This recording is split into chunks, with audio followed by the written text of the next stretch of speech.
Со оваа петиција, жителите од карибинското село Козјак бараат соодветна реакција на општинските власти со цел да им се врати спокојството, нарушено од лавежот на домашните миленици од нивниот сосед. Немаме никаква мира, не може внуците да спијат со балиња, преку глава се покриват. Кажуваме, одиме, реагираме по Скопје, натака навака, никој ништо не презимува. Сите ја префрлат топката на друг.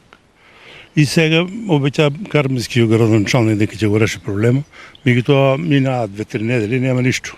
Освен спокојството, проблем е, како што тврдат нашите соговорници, и недоволното ниво на хигиена. Битно хигиената има ареа голема, мирис има, не се под нас. И проблеми има со тоа. А ние реагираме, до не збориме, кажуваме и 2 години више молиме ги, ама не може да се разбере. Не бива. Градоначалникот Виктор Паунов е оптимист.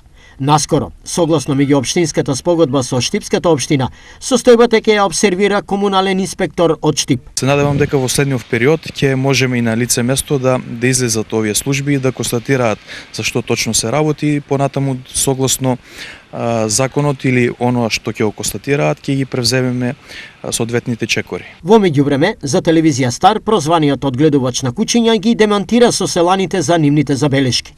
Тврди дека ја има соодветната документација со која се докажува одржувањето на оптималните услови за чување на домашни миленици, а нивниот лавеж не е причина за нарушеното спокојство на козјачани.